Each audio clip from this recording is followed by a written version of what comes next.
Hello, everybody, and welcome to our new series, How They Got Started. Today, I am delighted to be joined by a man who's very close to my heart, a dear friend and mentor, Michael Neill. And Michael is an internationally renowned transformative coach and best-selling author of 6 books, including Creating the Impossible, The Inside Out Revolution, and The Space Within. I have spent over 25 years as a coach, advisor, friend, mentor, and creative spark plug to celebrity CEOs, royalty, and people who want to get more out of themselves and their lives. His books have been translated into 18 languages, and his public talks, retreats, seminars, online programs have touched and transformed lives at the United Nations and in over 60 countries, and on 6 continents around the world. His TEDx talk, Why Aren't We Awesomer?, has been viewed by over 200,000 people. And Michael's weekly radio show, Living from the Inside Out, has been a listener favorite on Hay House Radio for over a decade. His weekly blog and podcast, Caffeine for the Soul, is now in its 18th year and going strong. So Michael, I guess the big question that we start with here is, how did you get to that point? Bring us back. It was easy. It took a couple of weeks. I did a course. I'm beginning to be able to use the answer, I'm old. Like, I've been doing this for a long time. But I think what's probably more, it's probably 2 things are useful. One is to see the truth of that. Like, I have been doing this for nearly 30 years. So if I wasn't somewhere by now, something would be terribly wrong, right? Because the one thing no course can teach you is time. Yeah. Right? But I also would like to think that there are other things that have contributed to my success other than longevity. Yeah.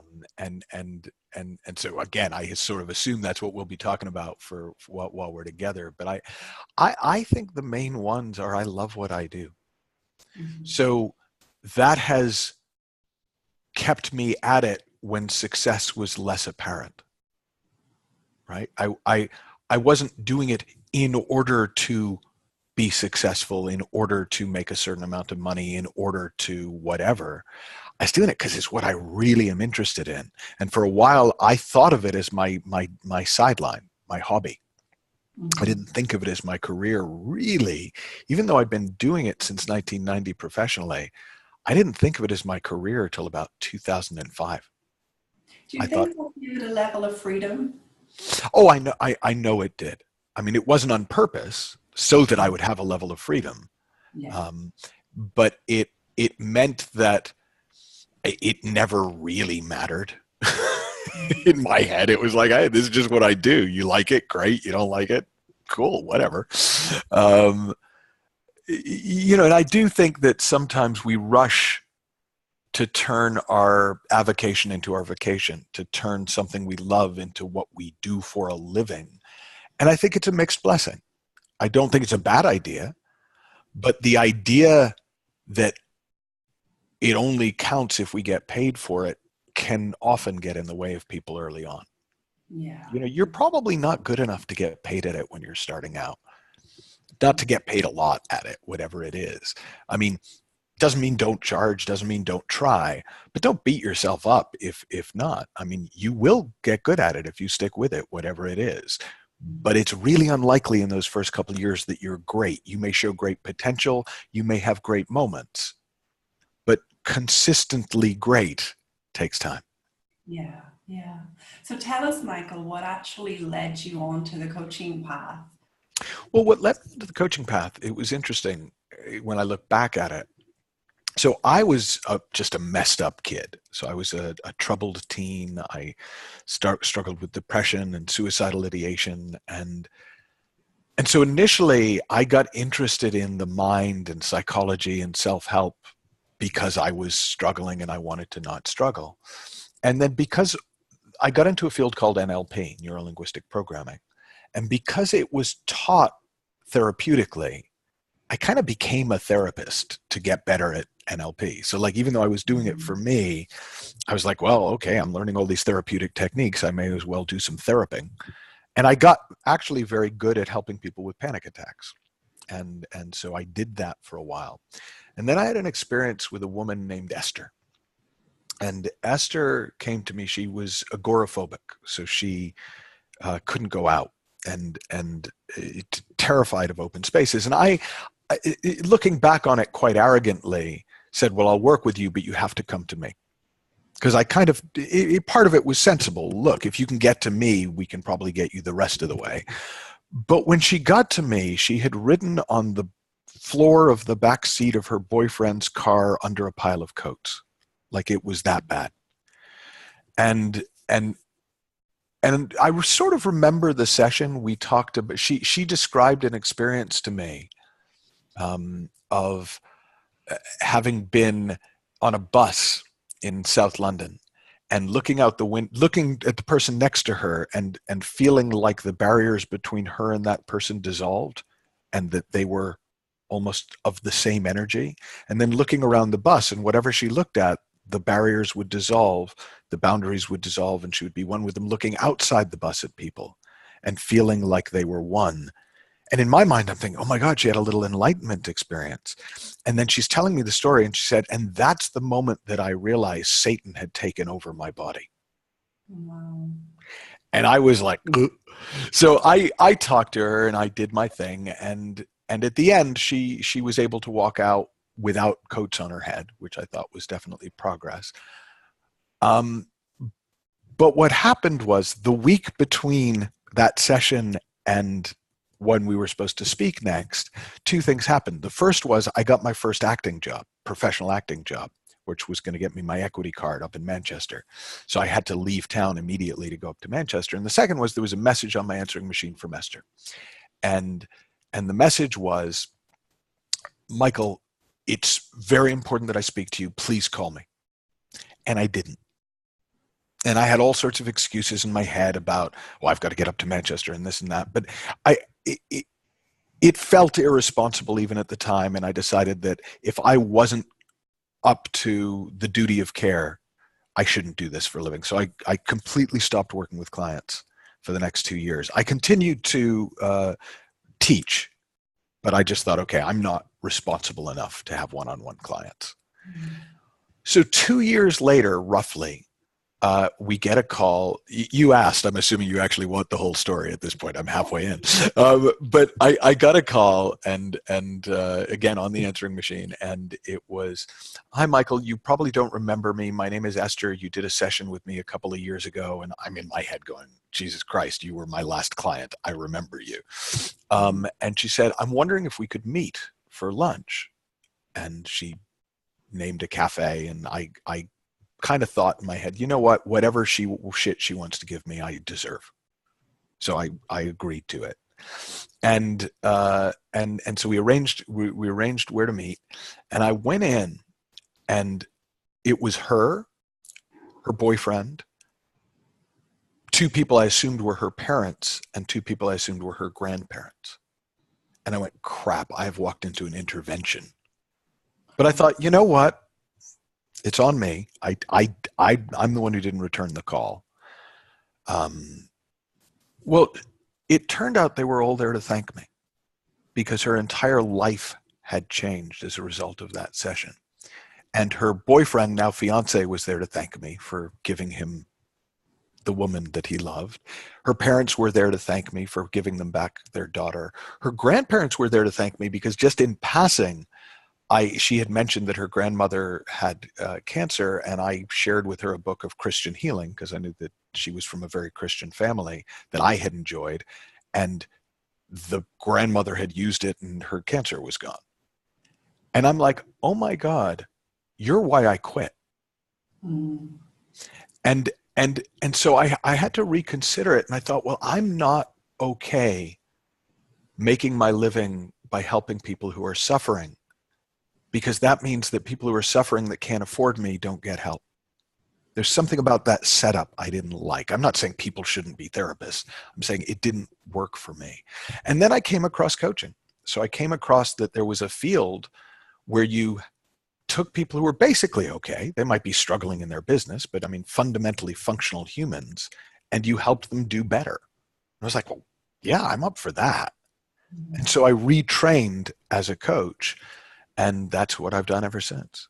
Lovely. What a story. Yeah, it was a hell of a story, you know. Yeah. And can you recall, Michael, because I know this will be of interest to those listening, but can you recall how you got your first coaching client? Well, I recall, I think I do actually. Um, I started by giving away, taking on 4 clients formally for free. So one was a brother-in-law, one was a friend, and 2 others were people I knew from somewhere. I think from a bookshop, and worked with each of them for a month because I just wanted to get a feel for how coaching was different to what I used to do. And then I decided at the time, because I was teaching regularly and because I liked quick hit, I was used to kind of lightning therapy, to create a 6-week jumpstart program. So basically somebody would get a 90-minute session with me to start, and then 5 30-minute sessions over 6 weeks. And the idea was it would jumpstart, you'd hire me to jumpstart a project. And it just appealed to me. I made it up, but I liked the idea of that intensity. And so I put it out, I think, trying to remember what it was. I think it might have been as much as 500 pounds, but I think it was less than that. But that was, and somebody hired me. So like, I don't remember the detail of it, but it started with doing some free stuff. And in fact, for the first couple years, I had some clients, but I didn't charge most people. Most people, if they wanted to talk to me, I would go for coffee or lunch, and they would have to pay for the coffee or the lunch. Right. And Nina, my wife, actually said a couple times, she said, "But why are you giving all this away? You need to believe in yourself. You need to," all the good stuff. And I couldn't tell her. I just was like, look, I'll charge when it feels right to charge. The people I do charge, I feel okay charging. And years later, I'd forgotten about those years of what we used to call coffee cup coaching. Yeah. And Nina actually said to me, she said, I look back on that time now and I realize that was you getting good. That was you doing the work. And she said, and I can see that actually you were right and I was wrong. Now, I didn't think of it that way because it wasn't really an argument. But it was interesting that I intuitively just knew to do that. And because I didn't have a strong thought that I'm not supposed to, or that it meant something to charge or not charge, it never seemed like a big deal to me. I charged when I charged and I didn't when I didn't. I still occasionally, I just had lunch with a guy on Monday who may or may not ever become a client, but I was free for lunch, So I don't have a thing about it. Yeah. I'm not available mostly, and occasionally I am. I think a lot of people listening will feel quite relieved at that, Michael, actually. I don't know if you're aware, but in this sort of in the online coaching world today, it's very much about, getting your clients and charging as much as possible right out the bat. And it's actually created a lot of pressure on those that are starting. Right. And that's probably because they're decent human beings and don't want to take advantage of people. Yeah. But they're also insecure human beings, which means they can be manipulated into and cajoled into doing it anyways. Yeah. I don't like universals, so it's not, I wouldn't sit here and say, don't charge a lot for your first client. Charge whatever you want to charge. But if the amount that you're charging makes you self-conscious and makes you feel like you need to prove something, you're charging too much. That would be my metric. Great. Right? Yeah. Whatever the biggest number you can charge without having to think about it is, that's what you should charge. Yeah. Yeah. I remember you told me that as well during our apprenticeship. Yeah. Turns out I meant it, Grace. Who knew? You meant it, and we're all fine. So you talked a moment ago about, as your first client, helping them jumpstart. And let's talk about the book, the new book, because I really got the sense of... Do you mean this book? That book, Creating the Impossible. I really got the sense of a great big jump start there. So let's talk a bit about the book then. You know, where did this idea for creating the impossible come from? Well, I had noticed for years, and I talk about it actually even in my very first book, You Can Have What You Want, that most people set their goals according to their beliefs of what was possible.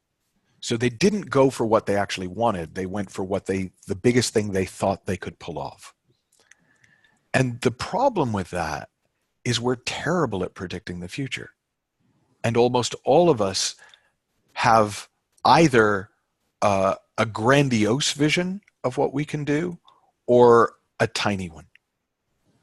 Right? What feels like a stretch to us is so far within our capacity, and what sometimes we just make something up because it's like, well, that would mean I was cool, right? If I could do that, and it's all about us. And that the people I met who were happily successful didn't do it that way. They went for what they actually wanted, and sometimes they pulled it off and sometimes they didn't. So the original idea of creating the impossible, and this was back in 2009 that I first delivered it as a program, was what would it be like to go into a project knowing you were going to fail and doing it anyways? Like, how much freedom would it give somebody when there wasn't that pressure to succeed? And it was interesting because over time I learned it gives people a lot of freedom. Now, it also messes with people's heads because a lot of people are going, well, why would I want to take it on if I'm not going to succeed?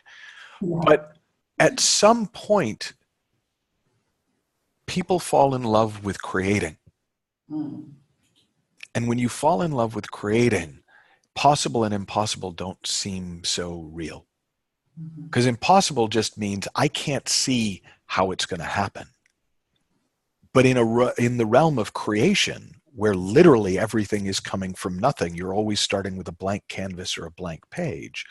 Why would you see how you're going to get from here to there? It's going to emerge when you're in the game. And so I've developed the program, refined the program, run it with a few thousand people. And then in 2015, I think I sat down with my publisher and said, I think I could turn this into a book now. I think I've done enough with it that I can make it work without me being there. And it took a while, much longer than I expected. I thought it was going to be easy because I'd run the program so many times, but actually it was the hardest book I've ever written because I really wasn't okay with it going out into the world until I knew somebody could read it and get something from it, do it, because it's got the 90-day program in it, and be successful or at least get what you get from doing the program, but that if they read it and did it, they'd get everything that was on offer. And that was the level I was going for. And so now it exists as of 1 week before this interview. It now is in the world. Wonderful. Yeah. And we will have a link below for people to check out the book. And Nice. certainly the in-depth course, the 90 days. I really liked how also this time in this particular book, Michael, you've sort of divided it into two sections. Like you said, there's kind of like the spiritual and the practical together. So there was a lot there. One of the questions that came to me around as I was reading it and going through it was, what is the role of faith and expectancy when it comes to creating something? Do you see it playing any role, this idea of expecting it to happen, or is that unnecessary? Well, there's two kinds of expecting. Like, I expect gravity to continue to stop me from floating off the earth. And I expect that the sun will come up again tomorrow. Right? Now, those are kind of if you want to call those faith, they're pretty educated faith. Right? That's kind of how the universe works. That kind of expectancy is just actually, I would almost call that understanding, right? It's like, yeah, I understand how it works. And given that every 24 hours, the earth rotates and the sun appears, it's probably going to do it again tomorrow. I think the game of trying to manipulate your thinking to make yourself expect a certain result I think there's a bunch of things that work against you with that. The first is we don't control our thoughts with the best will in the world. We can occasionally manipulate them for a minute. The second is that kind of expectation often leads to disappointment and discouragement, right? There's all sorts of research and also non-scientific examples, anecdotal examples of how the people who try to be positive wind up losing heart and losing hope long before the pessimists, which is an interesting thing about our psychology. But also, it puts your attention on you instead of on creating. And anything that makes you more self-conscious, that puts you more in your head, is the enemy of creativity, is the enemy of creation. Yeah, wow, that was helpful. Very helpful. Because I think in today's world, certainly the women that I'm in contact with, they are trying to hold up a muscle in their mind. As you said, as you rightly pointed out in the book, we don't control our thoughts. So that kind of wipes out a whole area of needing to think a certain way. It really does. And I think in a way I was very lucky because I grew up in the arts, and so I my family were scientists, but I rebelled and became an artist. And there's just no relationship between positive psychology and effective creativity. Yes, there are happy people who create a lot, but most people in the arts are miserable sods, right, who don't believe in themselves for a minute, right? So the idea that you've got to have high self-esteem to be a creative artist or to create in your business is to me is comical. Whereas if you haven't been around a lot of highly creative people, you might fall for it. Well, let's talk about that a little, because that's one of the things that drew me to you in the first place, this idea that we don't have to have a lot of confidence. We don't even have to have self-belief. When I first heard that from you, it really, it sort of woke me up because I'd spent such a long time trying to improve myself. So what are you saying here? Are you saying, just so our audience is clear, you're actually saying self-belief is not a prerequisite to success? And to I'm blatantly saying that because the problem's not so much with belief as with self. Creativity comes from a deeper part of us. It comes from an almost impersonal intelligence, a creative force that we can tap into. You've got to go beyond your psychology to get to your creativity. Most of us get stuck in our psychology trying to unleash our creativity. So I use this analogy. It's a very California analogy, but I'll use hand markers. Okay, I live in LA. I want to get to San Francisco. Santa Barbara's in the middle. All right. So I live in LA. Santa Barbara is my psychology. San Francisco is creativity. The way most of us try to get more creative is we go to Santa Barbara, we move in, we take courses on how to get around Santa Barbara, we become experts on Santa Barbara thinking that's going to get us to San Francisco. No, you've got to get past Santa Barbara to get to San Francisco.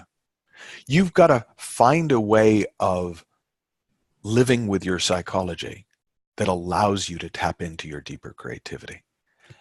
Often the easiest way that I know to do that is to see it for what it is, which is a moving target, right? We got a lot of thinking, and that thinking is all over the shop, and the sum total of that thinking we call our psychology. But most of that thinking has nothing to do with us. It's random conditioning from birth and things we've picked up along the way. So when your psychology becomes more like the TV that's on in the corner of the cafe, that's on and it occasionally catches your attention, but you're there with another human that you want to engage with. It's like that with creativity. You're sitting having lunch with your creativity, with your creative potential, and every now and again you get caught up in what's on the TV in the corner. But it doesn't matter what channel the TV's on, if it's on the positivity channel or the negativity channel or the I believe in me channel or the I don't exist channel or the whatever channel, right? You're there to connect to your creativity. And your psychology is just an occasional distraction. Yeah. And in the book, Michael, you also, I mean, you speak more to this when you talk about three spiritual principles. You know, that I hear you in that direction. But can you share with us, you know, why are these principles relevant to creativity? Why have you included them in the book? Well, everything works better. You can work with everything better when you know how it works, right? So I had to, this is a very prosaic example. I had to unblock a toilet yesterday, right? Now, the first thing I knew to do, which was use a plunger, didn't work. Now, because I understand a little bit about how toilets work and that things tend to get stuck in the things, it occurred to me, oh, if I could get something in there deeper down, maybe that would unclog it. And I did, and it did, right? So it was my understanding of how toilets work that let me clear the toilet. If I understand how the mind works, how my psychology works, how my experience gets created, how creativity happens, then I'm going to do better with it. If I don't understand it, it'll seem magic to me when it works, and I'll feel unlucky or cursed or like I'm doing it wrong when it doesn't. But if I get that there is, so these would be the three spiritual principles in the context of creativity. If I get that there is an infinite creative potential, there is a creative force within us that wants to express through us, that when we let it, continually expresses through it, in the same way as life expresses itself in a grapefruit tree by growing grapefruit, in a rose bush by growing roses. It expresses in us in whatever creative forms we've learned to dabble in. You know, whether it's business building or writing or painting or music or anything. Maybe it's just the art of having a lovely relationship. So our artistry is an expression of that deeper force. It's already there. It's impersonal. Everyone's got access to it. Invoked or not invoked, it's present. And I talk about that in the book as the creative potential, the infinite creative mind, the creative force, or just mind, the universal mind. Then we have this mechanism whereby we turn that potential into something, and it's thought, right? The fact that we think means that we can create something from nothing. So that's what we use to create, right? That's the first creation is in the mind. And then we get into it, we create it in form. And the problem with thought is it goes all over the place, right? It's untamed. It's like a hose that's kind of like doing that. And we can grab it for a bit and aim it in a direction. And that's essentially what we have to learn to do to effectively create something over time.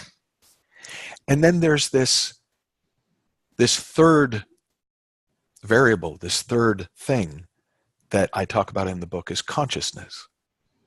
And consciousness is that which both allows us to understand what's going on, to be in the process but not lost in the process, to be in the forest but know that we're in the forest. And consciousness is also that which allows us to experience thought as though it's really happening, right? It's why we can get so worked up over, like Nina forgave me the other day for something I did in one of her dreams, right? Like that's consciousness. It makes what we think seem so real that like we've got to respond to it. And if we understand that thought and consciousness are a constant variable, they're creating experiences all the time. And some of those experiences, when it comes to what we want to create, are feelings of absolute certainty that we're going to fail and it's not going to work out. And others are feelings of absolute certainty that we will and it's going to be great. And if I don't understand that that's going on inside my head, I'm going to fall for it. And I'm going to feel like, oh, I've got to believe in myself. I've got to only have these thoughts in order to create. If I see it for what it is, it's like, I don't care what movie's on. I don't care what movie's playing in my head. I want to tap into this deeper potential. to this deeper part of myself. And if I don't know it's there, if I think it's magic, then I have to create gods. I have to create muses.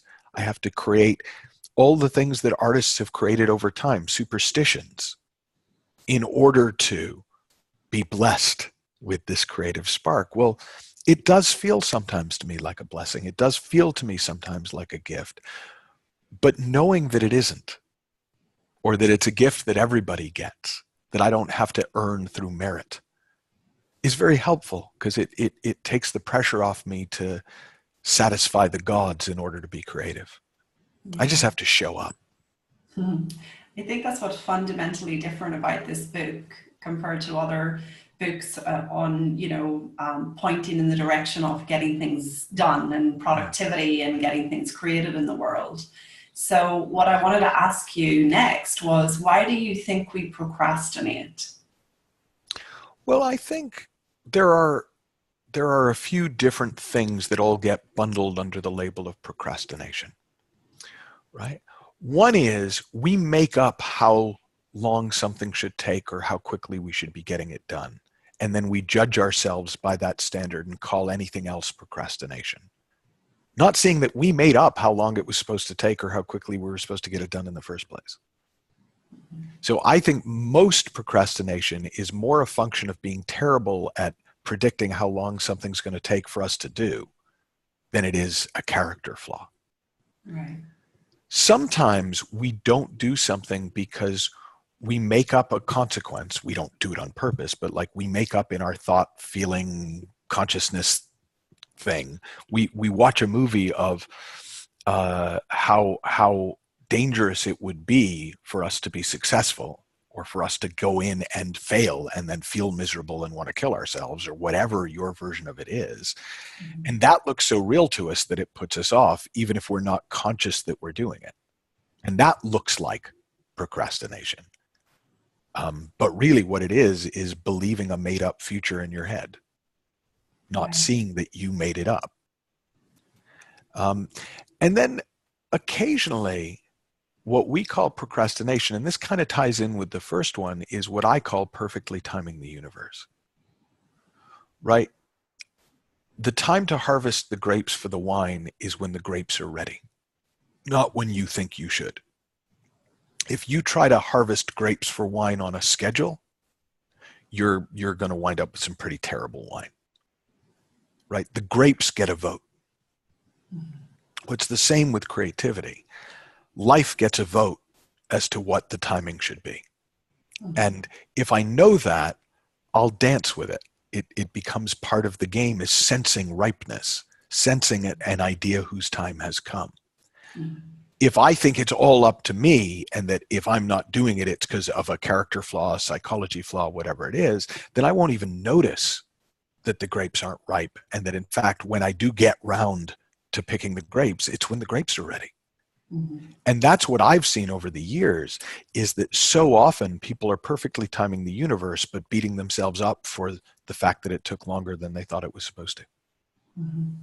Yeah, and I really got that sense from the book, Michael, that we would be moved into the creation, but the fact that you're giving us through this beautiful process, 90 days, I think is very helpful to people, Well, yeah. Somebody asked me yesterday, why 90 days? And I've played with 1 day, 24 hour, a weekend, 60 days, 30 days. 90 days seems long enough to go through every problem you're going to have in any creation for the rest of your life. Like in 90 days, you're going to be filled with confidence. You're going to be filled with doubt. You're going to have periods where everything's working. You're going to have periods where nothing is working. You're going to have days where you get up and can't wait, and days where you get up and don't want to touch your creation with a barge pole. Mm-hmm. So I like 90 days because it's long enough to go through everything and see that if you keep your feet moving, you wind up somewhere. Yeah. Mm-hmm. Yeah, I noticed you mentioned that too, that you had mentioned staying engaged long enough to get lucky, basically. Right. I mean, that is a lot of success, is staying in the game long enough to get lucky. But understanding that what we call luck is inevitable over time makes it easier to stay in the game. It's like, if I know the sun's going to come out, it's easier for me to either wait in the dark or move forward in the dark, right? I'm less